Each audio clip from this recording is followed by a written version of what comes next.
डभोई को स्वच्छ और सुंदर बनाने के प्रयास डभोई नगर पालिका की ओर से करवाए जा रहे हैं, जिसके भाग स्वरूप सार्वजनिक जगहों पर शेरी नाटकों की पेशकश के जरिए डभोई नगर पालिका की ओर से डभोई की जनता में स्वच्छता जागृति लाने की कोशिश और स्वच्छता से जुड़ा हुआ संदेश पहुंचाने की कोशिश की गई है। स्वच्छ भारत मिशन के तहत गुजरात सरकार की सूचना से डभोई नगर पालिका की ओर से नगरजनों को स्वच्छता के प्रति जागृत करने और मार्गदर्शन मुहैया करवाने शेरी नाटक का आयोजन करवाया जा रहा है। तब डभोई कॉलेज पर स्वच्छता को लेकर जन जागृति लोगों में फैलाने के लिए नाटिका का आयोजन करवाया गया था। तब आपको बता दें कि ये कार्यक्रम नगर पालिका के चीफ अफसर जय किशन तड़वी की सूचना के मुताबिक डभोई के कई सार्वजनिक जगहों पर आयोजित किया जा रहा है और इन कलाकारों की ओर से शेरी नाटक को पेश करते हुए आम जनता तक स्वच्छता बनाए रखने का संदेश पहुंचाया जा रहा है। तब इस कार्यक्रम में नगर पालिका के सैनिटरी इंस्पेक्टर महेश भाई वसावा,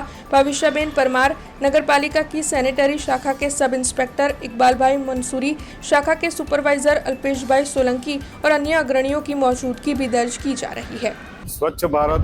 स्वस्थ भारत कार्यक्रम अंतर्गत गुजरात सरकार श्री द्वारा आज रोज डभोई कॉलेज પાસે એક કાર્યક્રમનું આયોજન કરવામાં આવેલું છે। એમાં ગુજરાત સરકારની ટીમ જે ફાળવેલી છે સ્વચ્છતા માટે નગરજનોને જનજાગૃતિ આવે, કચરાઓ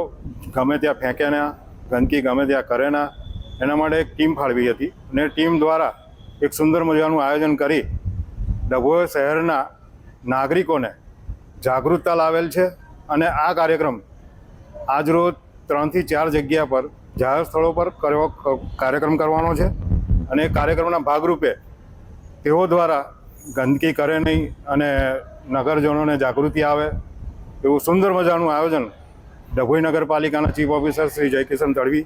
તેમજ ગુજરાત સરકાર શ્રીની આ ટીમ દ્વારા કરવામાં આવ્યું છે। આ કાર્યક્રમ જાહેર સ્થળો પર કરવામાં આવ્યો છે જેનાથી નગરજનોને વધુમાં વધુ જાગૃતિ આવે અને શહેરને સ્વચ્છ કઈ રીતના રાખવામાં આવે તેમાં કઈ રીતના સહયોગ થાય એવા સ્થળો છે। આપણે કોલેજ પાસે રાખેલો છે,